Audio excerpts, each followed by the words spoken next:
Okay, just an update on the ZE40 rebuild. So, yeah, obviously bumpers off, there's a crash panel that goes over there, off, scuttles are off, coolant and oil is out, so gear oil, there's a little bit of oil in the reduction gear. Yeah, so that's out. I'm quite keen to see whether it is the reduction gear or the motor making the noise, because it's not the same as other motor bearing noises. It's normally sort of a low hollow noise, whereas this is more of a whine. So yeah, it's going to be really interesting to see. Yeah, cool. And if it's motor bearings, I might use a slightly different combination of bearings. Just test out a different one, because this is sort of our car. I can kind of test it out and then drive it for a bit longer. There's not a customer waiting for it, so that's fine, and see how it goes. Obviously the risk is if it's if it kind of doesn't last, then I'll have to take it back out again. But that's the way it goes with R&D on sort of 12-hour jobs. Yeah, so yeah, so drive shafts are still in, so I need to take those out. Obviously radiator pack off, just kind of letting the coolant finish dribbling out really. And then once the radiator's off, then subframe, which is that piece you can see there with those triangles bolted onto it, so that runs across and down there. So that can come off. And then there's other bits and bobs like 12-volt battery, rest of that ducting. There's a wiring loom that goes around the motor stack that bolts into various places, sort of earth points, that's part of it, and into this unit and on the sort of fuse boxes and stuff. So you sort of disconnect that from the car, and also from the main battery as well, and then sort of earth points, big earth points like that one. Yeah, and then you can basically unbolt the stack and lift that out with the engine crane, and then see what we've got. So yeah, not too bad progress. We're getting somewhere, and we shall see what happens. All right, cool. Okay, now we're getting somewhere. So basically that stack is ready to come out. So we got all the drive shafts off. Obviously the whole front end is off, radiator pack and everything. That subframe, aircon pipes.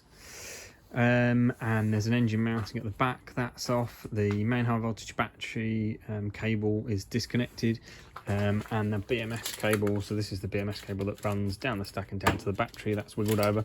The main battery one's a bit heavy to sort of wiggle through, but that comes out with the stack. Yeah, so I'm hoping this is going to be fairly straightforward. This is the wiring loom that fits on the front of the radiator pack. It goes to a load of sort of sensors over here, one there, a couple up there, and the brake fluid reservoir. Yeah, and one on the rad as well, outside of the radiator. Yeah, so this is ready to come out. I'm really hoping this is going to be a straightforward Zoe sort of stack rebuild. You can have a bit of fun and games, but hopefully it's a case of sort of identify the noise, repair it, and put it back in, and job done. That's the plan. It might have a curveball, because these Zoes sometimes do, but hopefully it's fairly straightforward. So this is a 5AQ R90, just in case anyone's interested. So there's two variants of Zoe, the 5AM and the 5AQ. Yeah, and so this is the 5AQ, and on this one, unfortunately, to kind of do anything under the bonnet, it's all got to come out. But that's the way it is. So yeah, so next job basically, it's just get that stack out. So this whole wiring loom that goes round the engine is all disconnected from fuse boxes and earth points and that ECU. It's a plug on there and one in that fuse box, and yeah, is all of this lot.